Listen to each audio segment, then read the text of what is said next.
Tim Thaler अपनी हंसी को नियंत्रित नहीं कर सकता है। टिम थेलर अपनी हंसी को नियंत्रित नहीं कर सकता है, जिससे छवि धुंधली हो जाती है।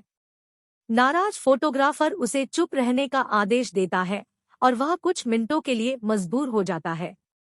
लेकिन जब प्रिंसिपल अपनी मजेदार मूंछ के साथ आता है तो वह उसे खो देता है। टिम की हंसी पूरे समूह को हंसी में विस्फोट कर देती है और अंततः तस्वीर बर्बाद हो जाती है। टिम एक होनहार युवा बच्चा है जिसने कम उम्र में अपनी मां को खो दिया और परिवार में केवल उसके पिता है। पिताजी एक निर्माण फर्म में काम करते हैं, लेकिन पैसे मुश्किल से उन्हें बनाए रखने के लिए पर्याप्त हैं। इसके बावजूद टिम के चेहरे पर हमेशा मुस्कान रहती है। उसकी सबसे अच्छी दोस्त इडा है, जो एक बेकरी मालिक की बेटी है। दोनों को नियमित रूप से कॉमेडी फिल्में देखना पसंद है। इडा को बचपन से ही पैर की कमजोरी थी, लेकिन टिम की मुस्कान हमेशा उसे जीवन में खुश रहने के लिए प्रेरित करती है। हमें यह भी पता चलता है कि टिम और उसके पिता बहुत करीब हैं। वे नियमित रूप से घुड़दौड़ के आयोजनों में भाग लेते हैं और उन पर दांव लगाते हैं, क्योंकि यह उनका शौक है। एक दिन पिताजी ने टिम को अपनी नई सौतेली मां और उसके 14 साल के बेटे इरविन से मिलवाकर आश्चर्यचकित कर दिया। बूढ़े आदमी को उम्मीद है कि वह एक पूरा परिवार पाकर खुश होगा, लेकिन छोटे टिम के लिए चीजें जल्दी ही खराब हो जाती है। इरविन उसका अपमान करता है और उसकी दिवंगत मां के उपहार को भी नष्ट कर देता है। दुष्ट लड़के की गलती होने के बावजूद नई सौतेली मां उसका बचाव करती है और इसके बजाय टिम को माफी मांगने का आदेश देती है। अगली सुबह इडा टिम से उसके चेहरे पर चोट के बारे में पूछती है, लेकिन वह तुरंत यह कहकर उसे हटा देता है कि उसके घर पर दुर्घटना हुई थी। बाद में वे एक फिल्म देखने जाते हैं और हर हास्यपूर्ण हिस्सा टिम को हंसी में चिल्लाता है। उसकी हंसी सुनकर थिएटर में बाकी सभी लोग भी हंसने लगते हैं। यह दूसरों के आसपास टिम के सकारात्मक प्रभाव को दर्शाता है। अगले दिन टिम अपने पिता के साथ रेसट्रैक में होता है और वे एक दाव जीतते हैं। वे जीतने की राशि खुशी से इकट्ठा करते हैं और वापस आते समय पिताजी काले धूप के चश्मे पहने एक अजीब दिखने वाले व्यक्ति से मिलते हैं। टिम अपने पिता के आसपास आकर बेहद खुश लग रहा है, लेकिन उसे बहुत कम पता था कि यह उसके साथ आखिरी मुलाकात होने वाली थी। अगले दृश्य में टिम के पिता का अंतिम संस्कार किया जाता है, जिनकी एक निर्माण स्थल पर काम करते हुए मृत्यु हो गई थी। त्रासदी के बावजूद टिम की नई सौतेली मां बेसहारा लगती है और उसके लिए एक अच्छा मकबरा प्राप्त करने की भी जहमत नहीं उठाती है। अपनी लालची सौतेली मां के साथ एक और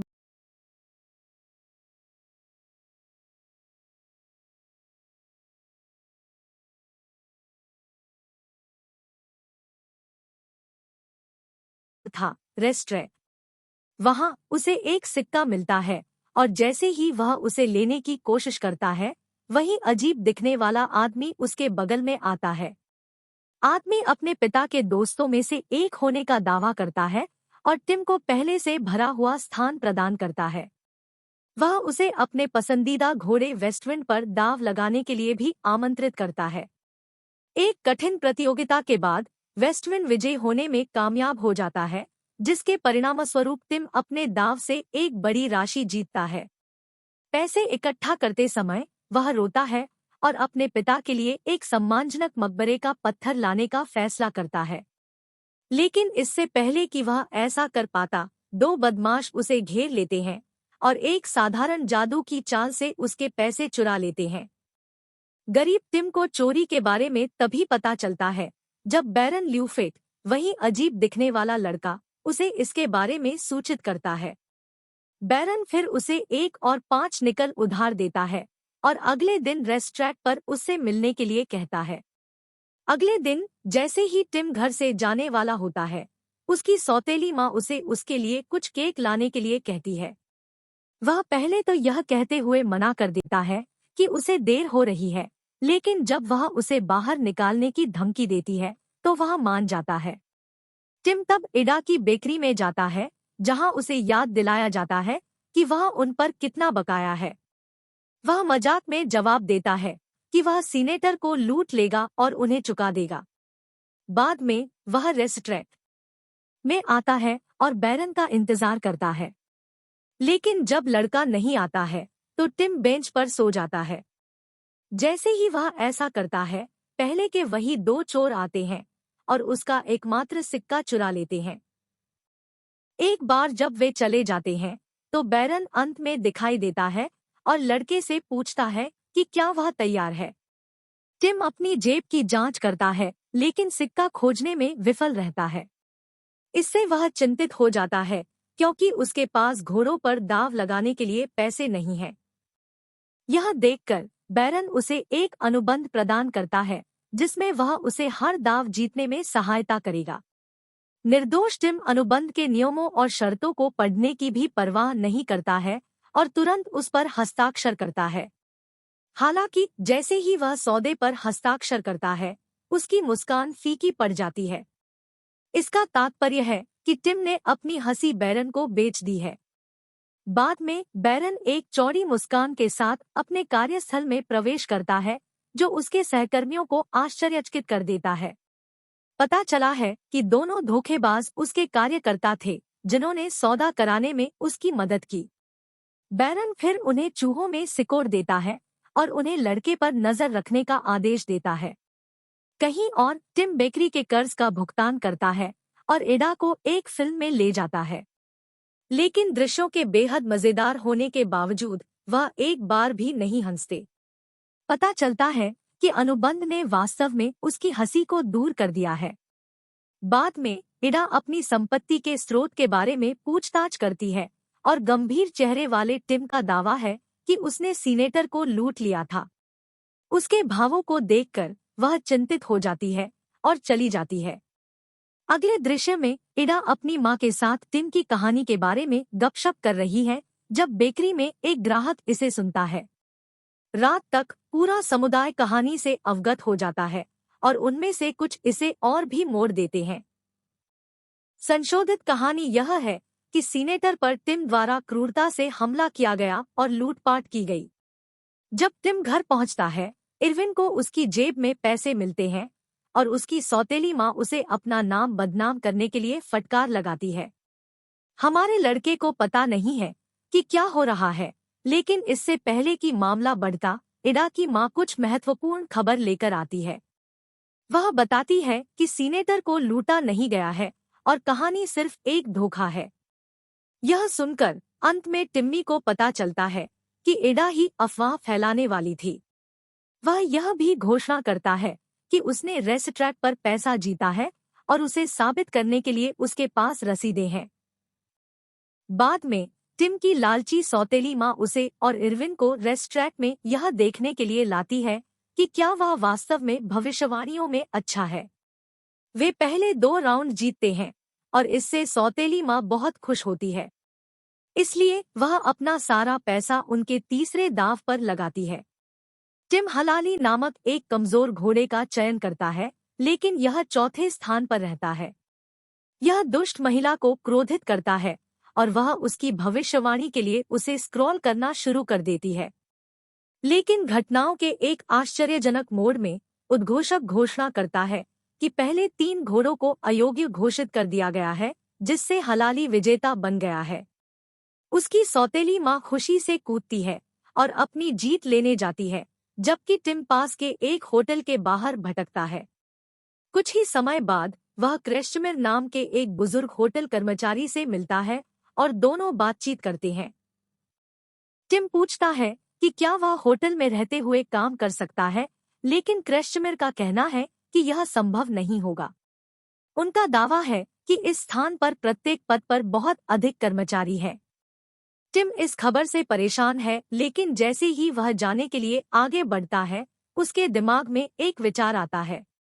चूंकि उसकी भविष्यवाणियां कभी गलत नहीं हुई है, इसलिए वह इसका उपयोग अपने लाभ के लिए करने का फैसला करता है। वह आत्मविश्वास से क्रेशिमिर के पास जाता है और दाव लगाता है कि उसे होटल में काम पर रखा जाएगा। लो और देखो, होटल प्रबंधक यवोन यह कहते हुए घटनास्थल पर पहुंचती है कि उसे एक लिफ्ट लड़के की जरूरत है। क्रेशमिर जल्दी से टिम की सिफारिश करता है और इस प्रकार उसे होटल में रहने का मौका मिलता है। अगली सुबह टिम अपनी सौतेली माँ को अलविदा पत्र छोड़ने के लिए घर लौटता है। वापस जाते समय वह इडा से मिलता है लेकिन उसे हाय भी नहीं कहता है। उसने अभी तक उसे अपने बारे में वह झूठी अफवाह फैलाने के लिए माफ नहीं किया है। दुर्भाग्य से इससे छोटी लड़की को दर्द होता है और वह रोते हुए घर आती है। जब वह अपने कमरे में प्रवेश करती है तो वह बैरन को वहां देखकर चकित हो जाती है, जबकि उसकी मां बेहोश पड़ी है। चालाक आदमी तब उसे यह कहकर हेरफेर करने की कोशिश करता है कि टिम सिर्फ उसके साथ खेलना चाहता है। इडा को नहीं पता कि किस पर विश्वास करना है, इसलिए वह उसे एक प्रस्ताव देता है। जैसे जैसे दिन बीतते जाते हैं, टिम सट्टेबाजी से बड़ी रकम जीतना जारी रखता है। जब वह हर किसी का कर्ज चुका देता है और अपने पिता को उचित तरीके से दफन कर देता है, तो वह अपनी हंसी वापस पाने का फैसला करता है। लेकिन दुर्भाग्य से जब वह बैरन को खोजने के लिए रेस्ट्रैक पर जाता है, तो उसे प्रवेश करने की अनुमति नहीं होती है। पता चलता है कि टिम ने इतना कुछ जीता है कि अधिकारियों ने उस पर फिलहाल प्रतिबंध लगाने का फैसला किया है। होटल लौटने पर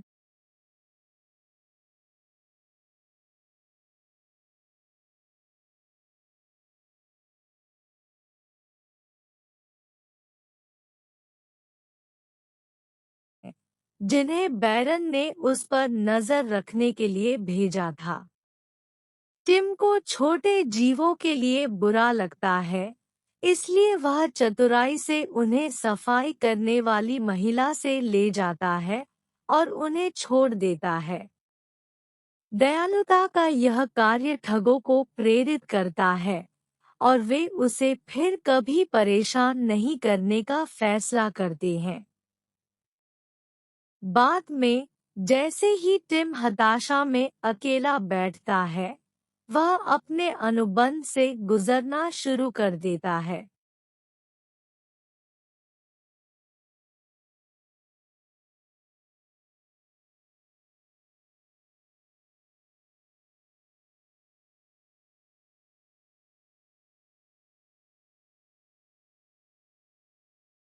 कि उसका लंबे समय से क्रश कोई और नहीं बल्कि होटल मैनेजर यवोन है। अपनी हंसी वापस पाने के लिए दृढ़ संकल्पित टिम क्रेशमिर के साथ दाव लगाता है कि बैरन अगले दिन उनके होटल में दिखाई देगा। जैसा कि अपेक्षित था, वह आदमी अगली सुबह वहां पहुंचता है। जब टिम अपनी हंसी वापस मांगता है, तो बैरन बस उसे हंस देता है। फिर वह अपनी आंखों को प्रकट करता है, जो टिम को परिचित लगती है। अगले दृश्य में टिम बेकरी में जाता है, जहां वह इडा से मिलता है। वह उस पर बैरन की आंखों को देखकर हैरान हो जाता है, जिसका अर्थ है कि उन्होंने इसका आदान प्रदान किया। वह पूछता है कि वह सौदे के लिए क्यों सहमत हुई, लेकिन वह जवाब नहीं देती है। टिम तब मामलों को अपने हाथों में लेता है और एक शर्त लगाता है।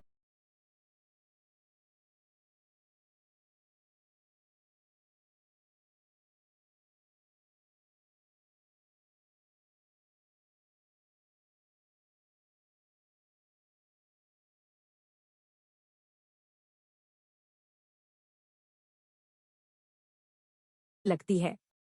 वह अचानक अपनी पुरानी आंखें वापस पा लेता है और यह उसे जल्दबाजी में जगह छोड़ने के लिए मजबूर करता है। दूसरी ओर टिम क्रेशमिर को अपने अनुबंध की शर्तों के बारे में बताता है।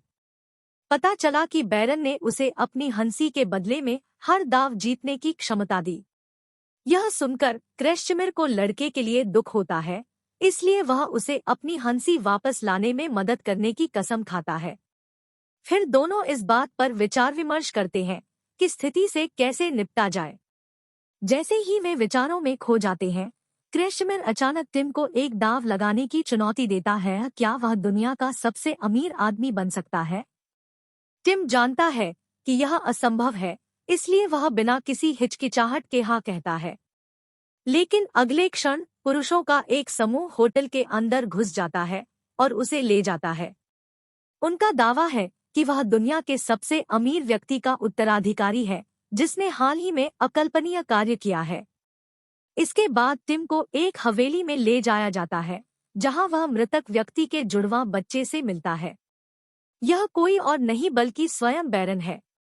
बाद में दोनों की एक निजी बातचीत होती है, जहां बैरन का दावा है कि वह दुनिया भर में हो रहे सभी बुरे कामों का प्रभारी है। वह यह भी बताता है कि जब भी टिम कोई दाव जीतता है तो वह अपनी आत्मा का एक हिस्सा खो देता है। जब टिम की लालची सौतेली माँ को उसके भाग्य के बारे में पता चलता है तो वह जल्दी से उसके पास आती है और उससे ऋण मांगती है। इस समय तक टिम ठंडे दिल का हो गया है और मुश्किल से कोई भावनाएं दिखाता है। जब सौतेली माँ पैसे मांगती रहती है तो वह गुस्से में उसे हवेली से बाहर फेंक देता है। बाद में एक अकेला टिम अपनी सबसे अच्छी दोस्त इडा से मिलना चाहता है, लेकिन बैरन उसे चेतावनी देता है कि उसका नया जीवन उसे खतरे में डाल सकता है। इसलिए उसकी रक्षा करने के लिए उसे फिर कभी नहीं देखना चाहिए। कहीं और इडा एक समाचार पत्र से पढ़ती है कि टिम एक चैरिटी रेसिंग कप का आयोजन कर रहा है। यह महसूस करते हुए कि कुछ गड़बड़ है, वह हवेली की ओर भागती है और अंत में उससे मिलती है। हालांकि टिम उसे उससे दूर रहने की सलाह देता है, क्योंकि वे अब एक ही वातावरण में नहीं हैं। इडा उसे याद दिलाने की कोशिश करती है कि वे सबसे अच्छे दोस्त हैं, लेकिन वह अशिष्टता से उसे जाने के लिए कहता है। इससे गरीब लड़की का दिल टूट जाता है, लेकिन वह किसी न किसी तरह से उसकी मदद करने के लिए दृढ़ संकल्पित होती है। बाद में वह होटल में क्रेशमिर जाती है और अंत में उसे टिम और बैरन के सौदे के बारे में पता चलता है। उन्हें एहसास होता है कि लड़के के आत्माहीन होने से पहले उनके पास बहुत कम समय होता है, इसलिए वे उसकी हंसी को ठीक करने की योजना बनाते हैं। चैरिटी रेसिंग कप के दिन बैरन टिम को रेस ट्रैक पर ले जाता है। इडा और क्रेशमिर गुप्त रूप से उनका पीछा कर रहे हैं, लेकिन वे दो ठगों द्वारा पकड़े जाते हैं। जब ऐसा लगता है कि वे मुसीबत में हैं, तो ठग आश्चर्यजनक रूप से अपना रुख बदल देते हैं। वे दोनों को आगे बढ़ने देते हैं और यहाँ तक कि टिम की हंसी को वापस पाने की उनकी खोज में उनकी मदद करने का फैसला करते हैं।